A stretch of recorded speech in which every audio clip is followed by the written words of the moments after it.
Là,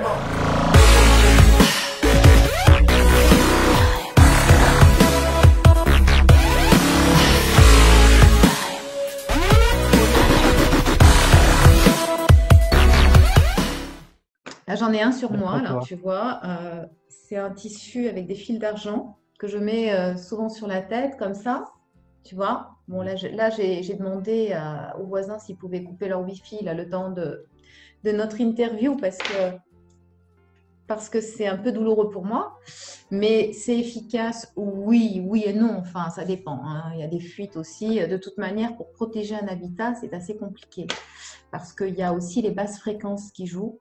Notamment aussi, oui, il y a une chose dont je n'ai pas parlé, mais c'est les fameux compteurs Linky qui sont installés maintenant de manière massive, les nouveaux compteurs électriques communicants.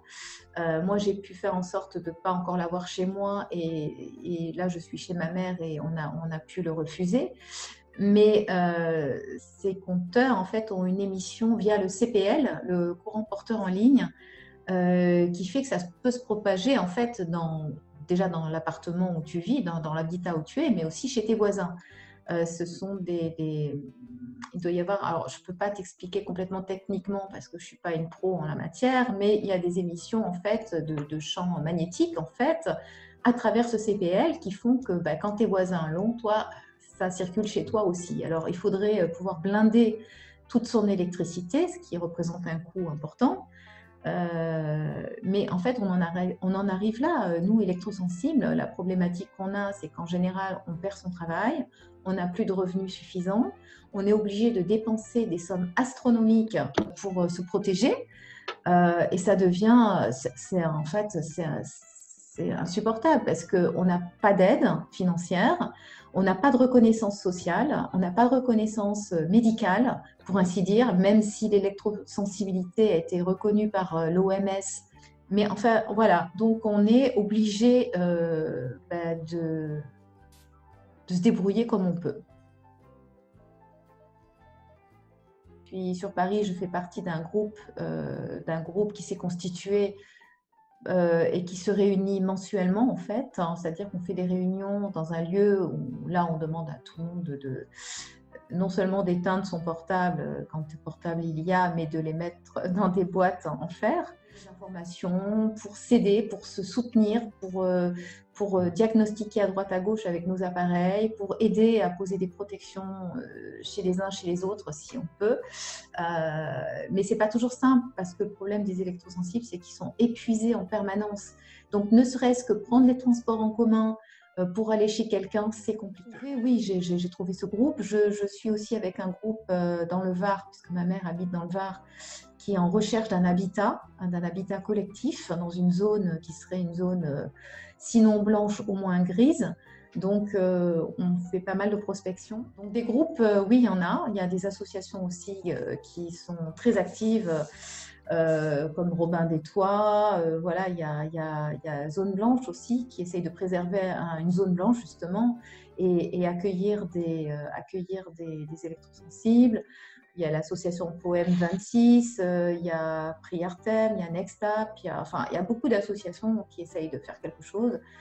Euh, mais c'est compliqué parce qu'on a vraiment l'impression que c'est très long, qu'on n'est pas entendu. Enfin, moi, je me dis, mais c'est complètement dingue de penser qu'il y a au moins 5% de la population, mais ça, quand je dis au moins, c'est vraiment au moins, on opterait plus pour 10% atteinte de ce syndrome d'électrosensibilité et que on ne sait pas ce qui se passe en France, on ne sait pas ce qu'on fait pour ça. Plus, ou par exemple, je crois que c'est en Allemagne, au Luxembourg, ils ont construit des immeubles, enfin au moins un, voire deux, anti-ondes, justement, pour un refuge pour électrosensibles. En France, j'avoue que je ne comprends pas. Je ne sais pas, je pense qu'il n'y a pas cette prise de conscience véritable que nous sommes tous impactés par les champs électromagnétiques et que tout le monde peut le devenir du jour au lendemain.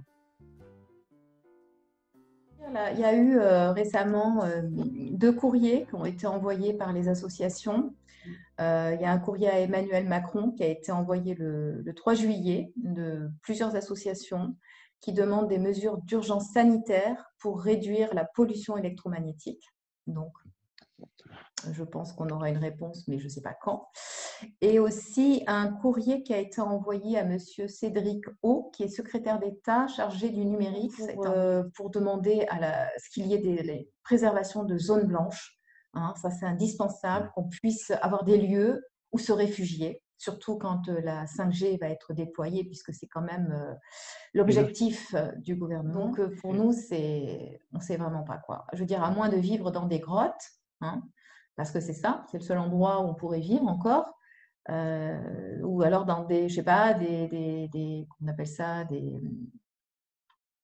qu'on appelle ça, tu sais, des trucs, des habitats complètement blindés, et encore, parce que la 5G, on ne sait pas s'il va y avoir quelles vont être les protections possibles pour la 5G, parce qu'au départ, ça va utiliser certaines fréquences déjà connues, mais petit à petit, ils vont utiliser d'autres fréquences. Et là, je pense que là, ça risque d'avoir un impact sur toute la population, sur les animaux, sur l'environnement aussi. Parce qu'on sait très bien que, par exemple, il y a une incidence sur le milieu de la flore, sur le milieu de la faune, hein, au même titre que sur les humains.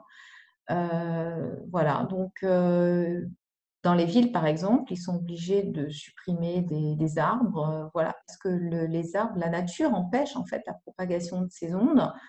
Donc, ils sont en train de couper des tas d'arbres, voilà, enfin, je sais pas à quoi va ressembler notre pays. La santé du vivant, la santé de l'humain, la santé des animaux, de la nature. Voilà, on veut une connectivité de tout, mais à quel prix?